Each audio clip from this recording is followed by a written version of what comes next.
Hello बच्चों, let's read the question. The question says, in 1953, J. Watson and F. Crick proposed double helix model of DNA and got Nobel Prize. Their model of DNA was based on, तो 1953 में Watson and Crick ने DNA का double helical model दिया और उनको Nobel prize मिला बाद में। तो ये मॉडल जो है डीएनए का किस पर बेस्ड था? ऑप्शंस हमारे सामने गिवन है।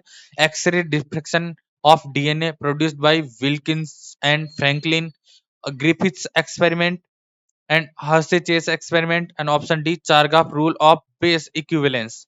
तो यहाँ पर हमारे सामने चार चीजें दी हुई है। तो वॉटसन और क्रिक जो थे, वॉटसन और क्रिक ने जो मॉडल दिया डीएनए का, ये मॉडल जो है किस पर बेस्ड था उसके बारे में हम बात की जाए तो दो चीजों पर बेस्ड था।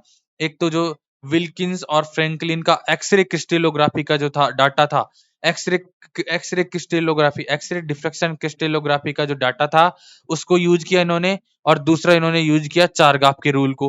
तो चारगाफ का रूल जो कि बेस इक्विवेलेंस पे आधारित था, क्योंकि डबल स्टैंडर्ड जो डीएनए है, डीएनए अगर डबल स्टैंडर्ड है तो एडेनिन हमेशा किससे पेयर करेगा? थाइमिन से पेयर करेगा।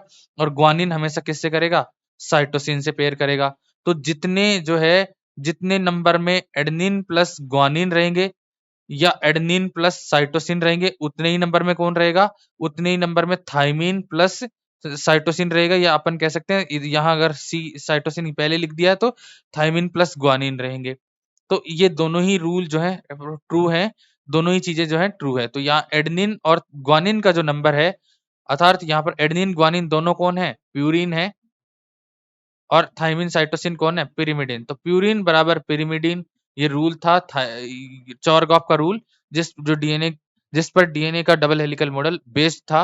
तो यहाँ ग्रिफिथ का जो ट्रांसफॉर्मेशन एक्सपेरिमेंट था, ट्रांसफॉर्मेशन का रूपांतरण प्रयोग ग्रिफिथ का, जिसने माइस पर एक्सपेरिमेंट किए गए थे, जो डिप्लोकोकस न्यूमोनी बैक्टीरिया है उस पर काम किया गया था, इस पर भी बेस्ड नहीं था। और हर्से और चेज के द्वारा जो बैक्टीरियोफेज पे काम किया गया था उस पर भी बेस्ड नहीं थे ये मॉडल। तो चारगाफ के रूल और एक्सरे क्रिस्टलोग्राफी के डाटा पर बेस्ड जो मॉडल था वो डीएनए का डबल हेलिकल मॉडल वाटसन और क्रिक ने दिया था। तो यहाँ पर राइट ऑप्शन चूज करें तो ए और डी ऑप्शन सही है, जो कि ऑप्शन ए में दिया हुआ है। तो ऑप्शन ए एंड डी यहाँ पर सही है, बाकी बी और सी जो है गलत है। तो राइट आंसर ऑप्शन ए होगा। Thank you, all the best.